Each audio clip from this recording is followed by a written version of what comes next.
avec l'expulsion.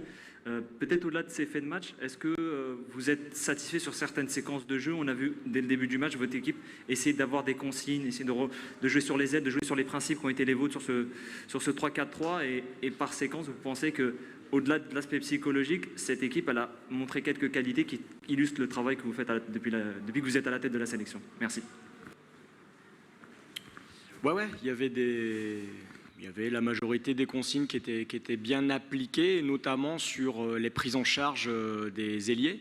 Donc Mahrez, Belaïli ou Benrahma quand il allait rentrer, ou Ghezzal s'il allait rentrer, parce que c'était ce qu'on avait identifié comme principaux dangers. Ensuite, on s'attendait plutôt à une pointe. Là, il y a eu 2 pointes. Mais on avait préparé sur les caractéristiques de Slimani et Bounedjah. Donc, bon, ils étaient prêts, mais malheureusement, c'était de trop petites séquences. Et après, bah, voilà, quand tu es à 10 pendant 1 heure et quart, bon, bah là, ça change tout parce qu'il n'y a plus de possibilité de transition, il n'y a plus de possibilité de contre-attaque, il n'y a plus de possibilité pour se positionner haut et essayer de récupérer le ballon dans le camp adverse. Et donc voilà. Mais ouais, il y a des séquences qui seront intéressantes, mais bon, elles sont très courtes, quoi. Vas-y.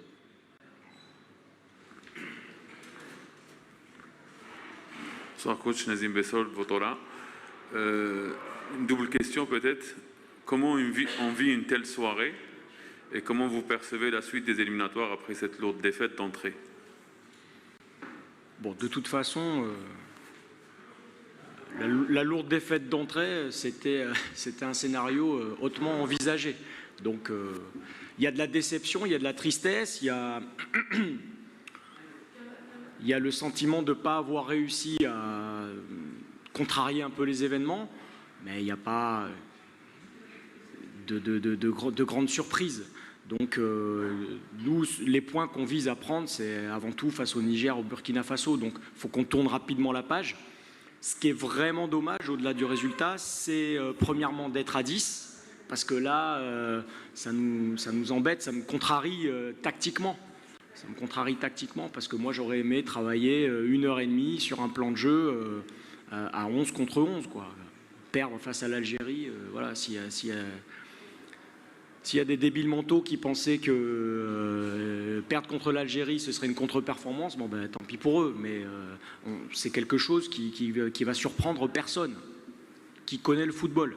Par contre, ce qui me contrarie, voilà, c'est d'être à 10. Parce que dans la projection pour les prochains matchs, ben là, je perds un titulaire, je perds un cadre, et puis on n'a pas suffisamment travaillé un plan de jeu qui peut nous servir pour les futurs matchs. Voilà.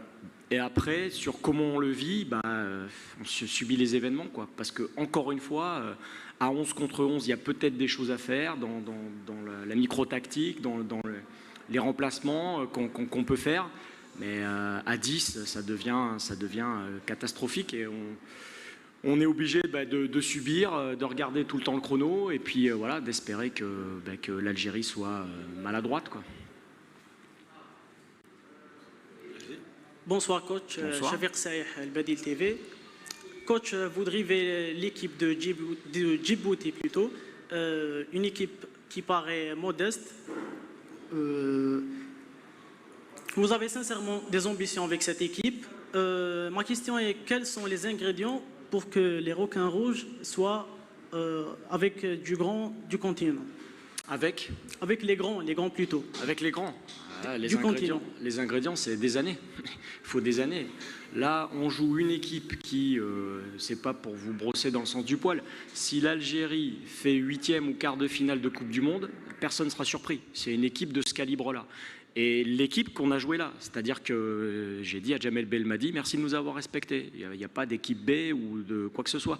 Donc, c'est là aussi où c'est intéressant pour nos joueurs, c'est qu'ils ont joué ce qu'ils pourront et ce qu'ils peuvent pour l'instant pas jouer. Des joueurs, voilà, là ils ont joué de la Première Ligue, de la Liga, de la Bundesliga, et pour moi un potentiel quart de finaliste Coupe du Monde, voire plus, on ne sera pas surpris. Donc là, l'écart, il est énorme, énorme. Donc, mais vous êtes dans des projets, vous avez combien d'académies, combien de centres de formation, qu'est-ce que vous faites? Vous êtes dans toutes les cannes U17, U20, nous ça n'a jamais été le cas. Notre premier centre de formation fédéral va ouvrir à la fin de l'année, donc l'écart il est immense. Donc ce qu'il faut, c'est des années, voilà, et sur les futures générations. Et cette génération-là, il faut qu'elle serre les dents, malheureusement, elle apprenne vite, parce que voilà, ça fait des dégâts mentaux. Maintenant, si votre réponse, puisqu'elle est jointe à ma présence et mes ambitions à moi, donc là, c'est du court terme. À court terme, les objectifs qu'on peut se fixer à Djibouti, c'est le CHAN. Ça, c'est quelque chose de concret. Et après, une CAN, pas avant 4-5 ans, quoi. Voilà, ça c'est... D'abord, il faut qu'on arrive à exporter des joueurs du championnat djiboutien, parce que la réalité, c'est que là, vous avez 90% de joueurs qui jouent dans le championnat djiboutien, donc ils ont des contrôles qu'ils n'ont jamais vus, des enchaînements qu'ils n'ont jamais vus, des centres, des renversements, des tirs, des enchaînements contrôle-frappe qu'ils n'ont jamais vus. C'est ça, en fait. Donc là, ils découvrent certains gestes techniques, et c'est ça la réalité. Donc des fois on surperforme et là on a sous-performé. J'avais dit que pour qu'on fasse quelque chose, il faudrait que l'Algérie soit très mauvaise et nous excellents, et en fait on a été très mauvais et ils ont été excellents. Donc, c'est bon. Après, ce qu'il faut aussi, c'est il y a un gros travail sur la mentalité, parce que quand il arrive aux oreilles de joueurs de l'équipe que c'est mieux de faire forfait plutôt que de jouer, je ne sais pas dans quel pays on peut entendre ça, mais moi, quand j'apprends ça, je suis un peu énervé, j'ai envie de m'armer. Pardon? Moi, je sais d'où ça vient, mais là, je ne peux pas vous le dire. Mais par contre, quand ça vient perturber ma préparation pour l'équipe, là, c'est grave, parce qu'après, on a des joueurs qui se regardent, et parce qu'on a des joueurs inexpérimentés qui se disent « Ah bon, c'est mieux de faire forfait ». Donc voilà, par exemple, ça c'est quelque chose, il faut arrêter avec ça. Il faut jouer les matchs, quitte à perdre. Là, il faut l'encaisser, comme je vous ai dit, il ne faut pas avoir honte. Je pense que ici, en Algérie, personne ne se moque de nous, tout le monde nous respecte, tout le monde a conscience de l'écart. Mais malheureusement, parfois, dans l'entourage des joueurs, on leur sort des choses qui leur font très mal.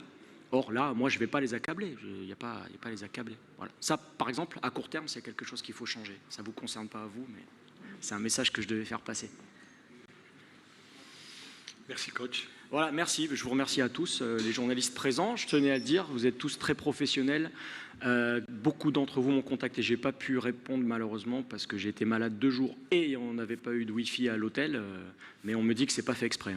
Voilà, vous êtes un grand pays de football et ça se voit par la qualité de vos questions et de vos investigations.